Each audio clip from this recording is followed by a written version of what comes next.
As you can hear, it's raining again for like the 28,000th time in Kentucky.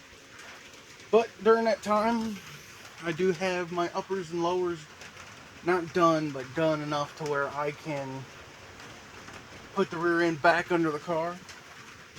The rear end, the Posse rear end, 323, and basically put the bolts in, put the springs on, jack it up to the point where I can figure out this pinion angle. These are the top mounts I made. They're just square blocks, basically. Well, they're not square, but they're the blocks. They'll take the ground real quick. And then, from that point, I get to wrestle this thing onto the ground. Yay! It's heavy, like really heavy. I actually had somebody help me lift it from the ground to here, but I actually brought it from the table over there to here by myself. But it had brakes and rotors and everything else on it still. Now it's stripped, basically, but it still has, like, you know, a lot of weight. I'm gonna get that done, hopefully. And once that's done, run the welder under there just enough to where I can tack up the top pieces to these blocks so I can pull them back out. And I think I'm going to TIG weld them. I probably will TIG weld them. And if everything fits good after I pull them out and TIG weld them, then I will pull all the bushings back out of the control arms and start grinding these things and fixing any weld, adding more weld. But anyway, gotta get that stuff done. Check out the Mouse and Paw Spanner. My favorite audio company. Love these guys. But we'll get that all done, either painted or powder coated, depending on, you know, if one's $400 and one's $100. Of course, cheapskate, I'd go with the $100 with some real heavy impact clear on it. Other than that, let's get busy. Hardy, what'd you say you needed? 7/16 under there? Huh? Is it still under there? Fix that rear end. Hardy, you need something? 5/8? It's been a while since I've been in my trunk. Usually it's covered up here on the top. Let's see here. Make sure there ain't no nests or anything. I don't know what kind of critters get in there. Gosh, it's kind of hard to open this thing. Ooh. The trunk lid's very heavy from all of the sound deadener. Yeah, I think all my stuff's still good. Yep, it's all still there. I don't see any kind of nests or nothing. Alright, we can close her back up now. I have to re-glue that thing. But yeah, just want to make sure it's all still there.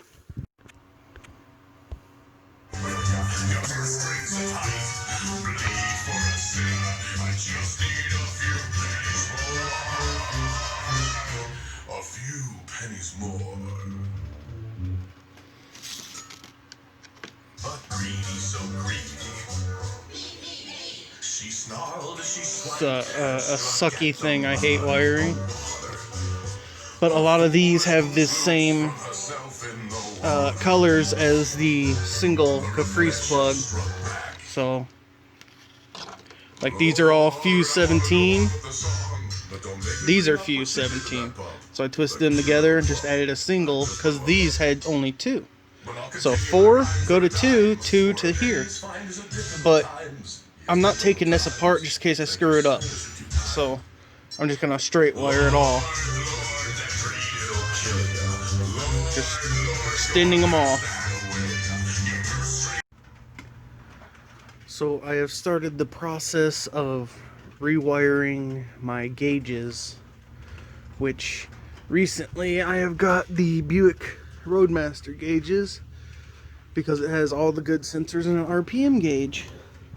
Hot rods need RPM gauges, and I do not want one of them silly tacks on my dash or anything. And the caprice gauges are super basic, so there's a little pinout of what each wire does, and there's also the pinout for what the caprice wires do. Now, the caprice is a 1 plug on this side, and as you can see, these are 2 plugs because there's more functions on this dash.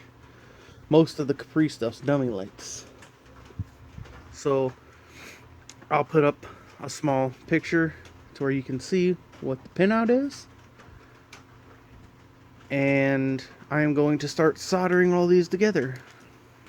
Now, some of these are doubled because, like this one, that is actually 2 number 17 fuses. So I ran them to 1 because there's only 2 on the Caprice and 4 on the Roadmaster. So again, this side, 2 number 17s ran into 1. All of these will get soldered. Then I'll put dielectrical grease on them. Then I will shrink tube them. That's what I'm going to do right now. So I had to make sure these were plugged in right because they'll both fit in each one. But the easiest way to tell, right here. White wire, tack side. Why? It controls the tack. But that's as simple as it was because I had it backwards yesterday. And when I hooked up the 2 pink power wires with the 1 ground for each side, it wouldn't do nothing. Swapped them, put power to it, it worked. These gauges went all the way up. Checked some of the other ones, lights came on. Seatbelt light started flashing. So that's good. Now, things you have to know though, this one isn't going to go to your old harness. This orange one isn't going to go to your old harness. There's a couple on here that isn't going to go, are not going to go to your old harness. Reason being, my old harness, I did not have a tack, so there is no tack wire. My old harness, I did not have a battery light, so there is no battery wire. There is no oil pressure gauge, so I do not have an oil pressure gauge sensor. So that's pretty easy. But all of the major ones that you really, really want to have, your speedo is going to be there, your door jar, your, what else is there? Well, anyway, all the other sensor lights are going to be there. ABS light. Some of the things in here that are not in here, which are good though, is it doesn't have the power steering light or the check shocks light because the Buick Roadmaster had a sensor for low power steering and a sensor for the air shocks not pumping up. But other than that, I'm going to start wiring these things in. And it should be pretty easy. I kept them mostly the same colors, but I didn't have like a green with a black or a light green with a black or, you know, what was another one? I think all the rest I had tans, I had yellow, white, orange, pinks, so all of them are normal. The one thing though I'm still not quite sure of, and I'm gonna have to try to test it, and I really don't want to, but I did hook up this yellow and these pinks are wired together because there's only 3 on the original and 4 on the Roadmaster. But when I hooked these up to the battery and then tested it, nothing came on. So I'm going to check and see if, like, I don't know if this isn't enough wire for this. What I mean by it's not got enough draw and it's not turning it on, or if it's just not going to turn it on, period, because maybe something else hooks to that. So I'm going to mess around with it a little bit more before I go cut the old harness out. Well, not out, just the plug off. Still going to leave enough to rewire it if I have to. But we'll see. So this is my regular harness. You can see most of the colors actually match straight out. But As I said, there's some I have to add to that are going to be going to the tack and oil pressure gauge and stuff like that, which I don't have because the Caprice didn't have them, which is like bare bones. But yeah, I'm gonna snip this off. Probably gonna leave as much as I possibly can. Probably gonna go back to here at least an inch, just in case I mess up. Because the simple fact is, if I have to rewire it, I have to rewire it.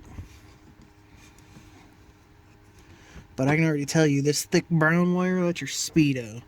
Other one is your fuel gauge.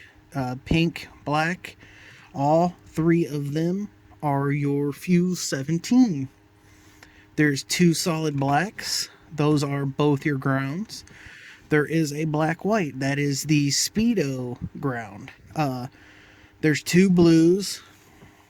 Actually, on this one, I see a light blue and a dark blue.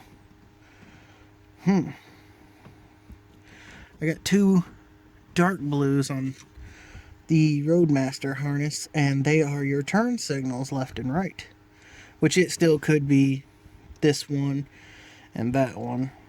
The greens are your door ajar and stuff like that. Fasten seatbelt, blah, blah, blah. You know, that crap nobody ever use.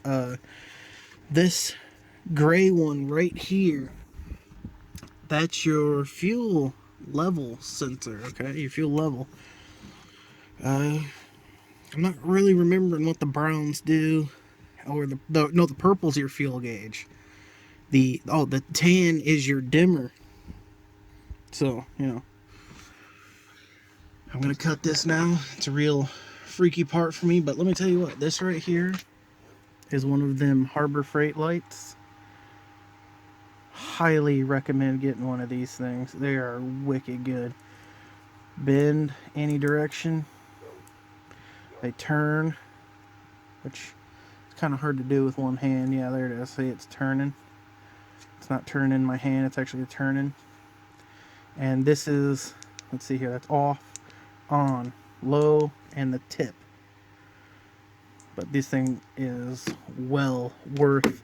I actually caught this sucker on sale for 18 bucks from Harbor Freight. Yeah, should have bought like 3 of them. But again, I'm gonna cut these now with these dikes. We call them dikes. I'm sorry if that's insensitive to anybody. Side cutters. We've always called them dikes forever. I don't know why, but we do.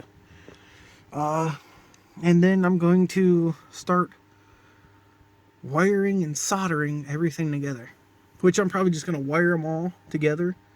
Because I'm going to take the plugs off, wire them. Find out which ones I don't have on here.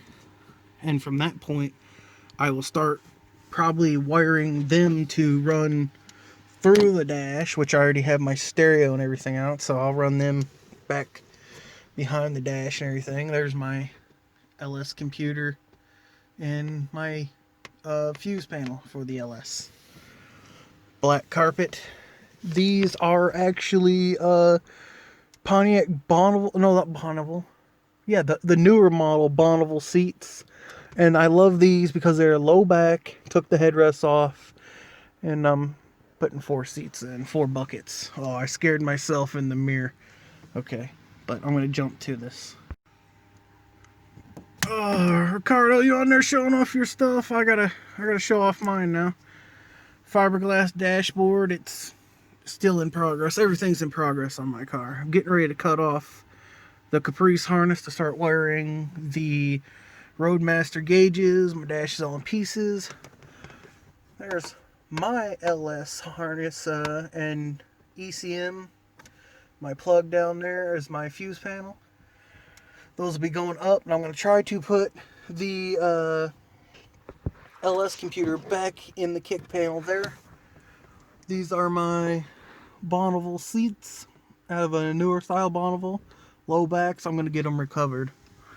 But that's about it for my car. I'm going to do some more wiring.